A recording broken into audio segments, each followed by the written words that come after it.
দেশের 90% বেশি মানুষকে আঘাত করতে থাকবেন, অবজ্ঞা করতে থাকবেন, তুচ্ছ করতে থাকবেন, কোন সমাজ এটা গ্রহণযোগ্য হতে পারে না। দুর্ভাগ্যজনক ভাবে আমাদের সমাজে একটা শ্রেণীর মানুষের কাছে এটা গ্রহণযোগ্য এবং তারা এটার পক্ষে কিভাবে দাঁড়ায় আমার বুঝে আসে না। অতি সম্প্রতি যে এই লোকটাকে গ্রেপ্তার করাকে কেন্দ্র করে এই আলোচনা এখন তুঙ্গে উঠেছে, সেই লোকটার কয়েকটি উক্তি তার মুখে ভিডিও ক্লিপের মাধ্যমে আমি শুনেছি। সেগুলো এতটাই জঘন্য, আল্লাহ সম্পর্কে এত নোংরা কথাবার্তা যে সেগুলো আসলে কোনোভাবে এই পাবলিকলি মুখে নিজে থেকে আবার উচ্চারণ করাও আমার দ্বারা সম্ভব না। আমাদের দেশে এক শ্রেণীর সুশীল আছে, এই মানুষগুলোকে দেখবেন ইসলামের নামে যত অনাচার, যত বিভ্রান্তি, যত শয়তানি আছে, যত ভণ্ডামি আছে, এগুলোকে তারা খুব যত্ন করে, খুব আদর আত্মি করে এগুলোকে তারা লালন পালন করার চেষ্টা করে।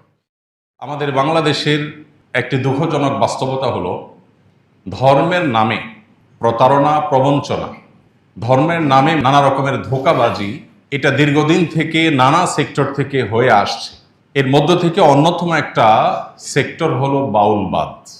আমরা এর আগে আপনাদেরকে বলেছিলাম কাদিয়ানীরা তাদের ধর্ম প্রচার করে আর নিজেদের নাম দেয় আহমদী মুসলিম।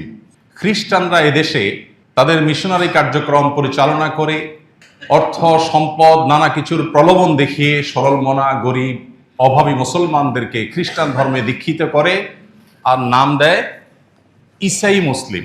এই প্রতারণা এটা এই জন্য করা হয় যাতে সরলমনা, দিন সম্পর্কে সঠিক জ্ঞানের অভাব যে সমস্ত মানুষের মধ্যে আছে তারা যেন বিভ্রান্ত হন। ঠিক একই ধরনের একটি দুর্ভাগ্যজনক বাস্তবতা হলো দীর্ঘদিন ধরে আমাদের দেশে বাউলবাদের চর্চা নামে একটা চর্চা প্রচলিত আছে, যেটাকে আমাদের সমাজের অনেক মানুষ না জেনে না বুঝে ইসলামেরই একটা ভিন্ন ধর্মী আধ্যাত্মিক ধারা বলে মনে করেন। এই বাউলবাদ সম্পর্কে আমাদের মৌলিক ধারণা থাকা দরকার। এই বাউলবাদের চিন্তাধারা কি, তাদের মূল বিশ্বাস এর জায়গা বা তাদের কর্মপন্থা কি, পদ্ধতি কি, সেটি আমাদের জানা দরকার। প্রথমে আমরা বাউল শব্দ নিয়ে যদি একটু আলোচনা করি, বাউল শব্দ এটি কোত্থেকে এসেছে বা তাদেরকে কেন বাউল বলা হয়। এই আলোচনা প্রবেশের আগে আমি একটু বলি, আমি এই বাউলবাদ নিয়ে পড়াশোনা করেছি গত 15 বছর ধরে কম বেশি।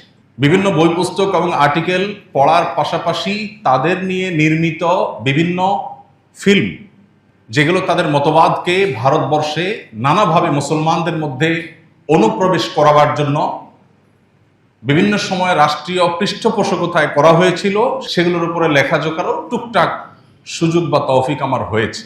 এ কথা এই জন্য বলছি যে এটা কোনো ভাষা ধারণা বা নেটের দু একটা আর্টিকেল দেখে দেওয়া কোনো কথা না। আমাদের দেশে লোক সম্প্রদায়ের একটা সাধন ভজন গোষ্ঠী এই বাউল, এদের ব্যাপারে আমরা অনেকে জানি না যে এরা কোনো ধর্মগ্রন্থে বিশ্বাস করে না। তারা কোনো ধর্মগ্রন্থে বিশ্বাস করে না, তারা কোনো নবী রাসূলে বিশ্বাস করে না। এমনকি আল্লাহ সুবহানাহু ওয়া তাআলার মহান সত্তার যে বিশ্বাস ধারণা ইসলাম দিয়েছে সেটাতেও তারা বিশ্বাস করে না। আল্লাহর দেওয়া ওহী গ্রন্থ কোরআনে কারীমকেও তারা পালনীয়, মাননীয় মনে করে না। এক কথায় বললে ইসলামী শরীয়ত বা ইসলামী শরীয়তের অনুসরণ বলতে কোনো কিছু তাদের বিশ্বাসে, তাদের আচরণে, তাদের আচারে, তাদের আমলে নেই। এরা গ্রামগঞ্জে, মরুভূমিতে, লোকালয়ে বা লোকালয়ের বাইরে বিভিন্ন জায়গায় গান গেয়ে ভিক্ষা করে বিভিন্ন সময় বেড়াতো এবং বাংলাপিডিয়ার তথ্য মতে বাউল সাধনা মূলত নারী পুরুষের যুগল সাধনা।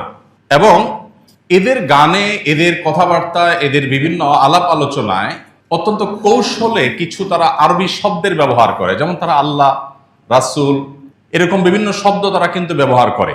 এই শব্দগুলো বেশিরভাগ ক্ষেত্রেই তাদের রূপক অর্থে ব্যবহার। এগুলো মূলত আমরা আল্লাহ বলতে যা বুঝি তারা সেটা বোঝে না বা সেটা তারা বোঝায়ও না।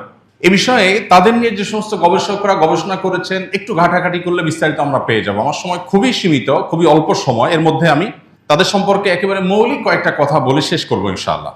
তাদের গানের মধ্যে আরবি শব্দের ব্যবহার, এগুলো দেখে সাধারণ মানুষ অনেক সময় বিভ্রান্ত হন, মনে করেন তারা মুসলমানদেরই একটা ধারা হয়তোবা। বাস্তবতা হলো যে এদের বিশ্বাস, আচরণ, সাধনা, পরম্পরা যেটা চলে আসছে এর সাথে ইসলামের কোনো সম্পর্ক তো নেই, বরং এটা ইসলামের সাথে সম্পূর্ণ সাংঘর্ষিক এবং বিপরীতমুখী।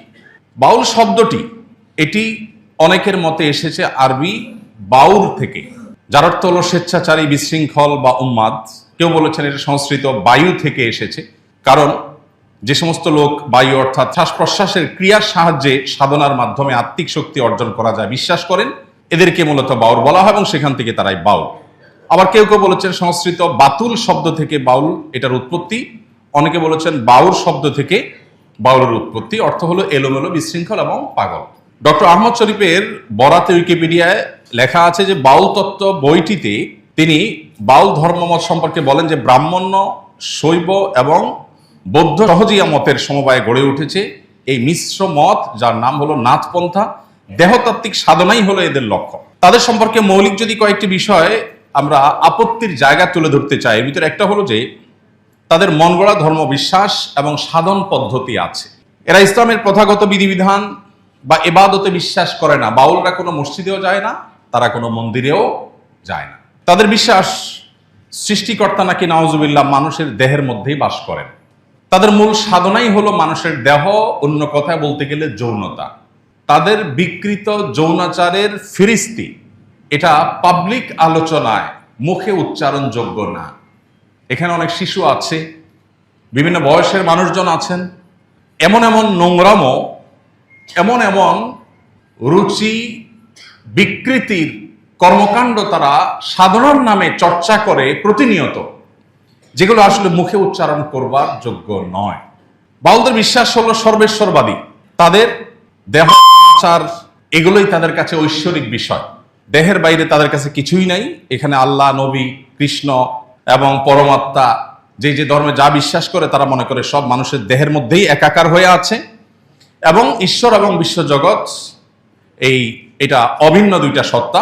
যখন কেউ সাধনার শীর্ষে আরোহণ করে, সর্বোচ্চ পর্যায়ে চলে যায়, সেক্ষেত্রে তখন সে নিজে ঈশ্বর হয়ে যায়, নাউজুবিল্লাহ, আনাল হক হয়ে যায়। সুফিবাদের একটা অংশের মতে দেহের মধ্যেই পরমাত্মার উপস্থিতি থাকার বিশ্বাস এটা তারা করে। এজন্য তারা আলাদা করে আল্লাহ আছেন, আল্লাহর কোনো সত্তাতে নাউজুবিল্লাহ বিশ্বাস করে না। তাদের এই বিশ্বাস সম্পর্কে আরো বিস্তারিত জানতে পারবেন আপনি উপেন্দ্রনাথ ভট্টাচার্যের বাংলা বাউল 482 নম্বর পৃষ্ঠা, এবং আরো বিস্তারিত বিভিন্ন বই তাদের উপরে অনেকে লিখেছেন, অনেক গবেষক আছেন, সেগুলোতে বিস্তারিত আপনি পাবেন। তাদের যে সমস্ত ধ্যান ধারণা আছে এর মধ্যে থেকে একটা হলো তারা গানের মাধ্যমে তাদের চর্চা, তাদের মতবাদের চর্চা সাধারণত করে থাকে।